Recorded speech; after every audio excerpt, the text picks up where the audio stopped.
The Independence Day weekend is famous for its big movie rollouts, but ticket sales don't always live up to the hype. Transformers: Age of Extinction won the July 4th box office battle last year, but it was the worst summer for Hollywood since 1997. Magic Mike XXL is in theaters this morning. It's a sequel to the 2012 movie about male strippers. But another powerful man is back. Arnold Schwarzenegger returns in the sci-fi reboot Terminator Genisys. Eric Davis is managing editor of the movie website Fandango. Eric, good morning. Arnold did famously say, "I'll be back." And he's back. He is back.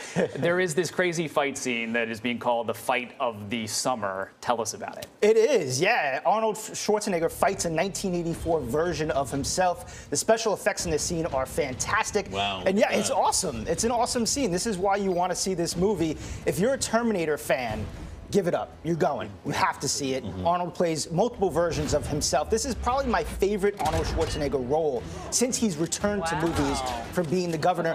Just because he slips back into this role with ease and he brings a lot of humor to it. You can now have eternal youth with special effects if you're an actor here. You can, yeah. The special effects in this film are great, and the franchise is just known for its special effects. If you remember T2, Judgment Day with the liquid metal, and all of those Terminators return in this film. And Emilia Clarke, Mother of Dragons, Khaleesi from Game of Thrones, makes her big blockbuster debut. She plays another important mother in this movie, and she's really good, too. Let's talk about Magic Mike, because I have to say, I did not think this would get a second movie, but it has. It has. Magic Mike XXL has the distinction of being the only sequel this summer to extra largify itself, and it's working for it. You know, I think groups are factoring into the success of this film. We're seeing groups of 2, 5, 10 women going together to see the film. There's pictures all over Instagram, and I think it's because it's a fun movie, you know, and it's all about pleasing a woman, making her feel good about herself, making her feel happy.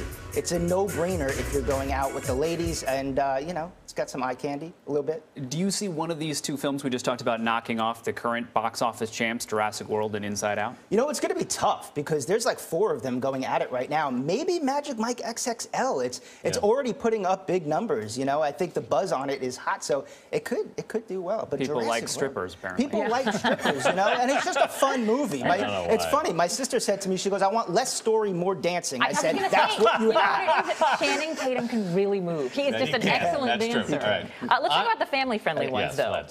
Because we've got Minions, Ant-Man, and we already were talking about Inside Out. What is your pick for families if they're going to the theaters? I think Minions. Minions is our most anticipated family film. This, yes. Yeah, on Fandango. This one is just adorable. It wins the award for the most adorable film of the summer. It's so good. I think it skews young, too. So if you have really young kids, you can take them to see Minions. It's just great. Already breaking records overseas. It's the top animated movie in the UK ever, topping Toy Story 3, biggest opening. So yeah, it's already huge. People are tweeting at me like crazy. They want to see this movie. I'm like, it's coming.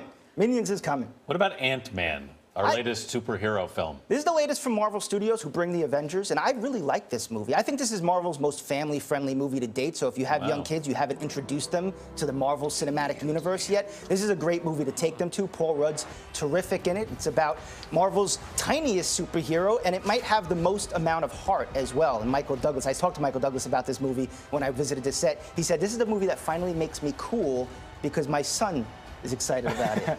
Do you think any of these movies could set a record this weekend, or is there just too many of them duking it out? Yeah, I think that's the case this summer. I think there are too many. It's spread the wealth. You know, there's 4 movies that everybody's kind of jockeying to see, and Jurassic World, I think, is the big story of this summer so far, just making bonkers numbers. Last summer was a disappointing box office summer. Is this a bounce-back summer, do we think? Is it big enough?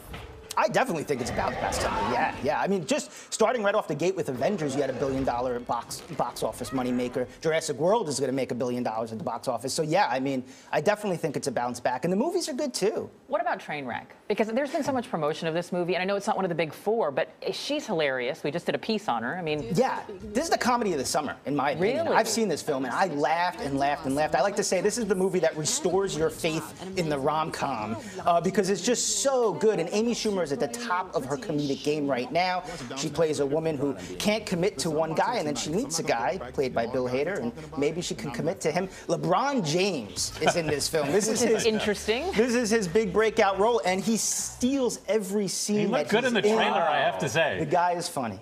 I was missing rom-coms, so I'm just happy to have one. It's Finally. great, yes. All right, Eric Davis, thank you so much. Thanks, guys.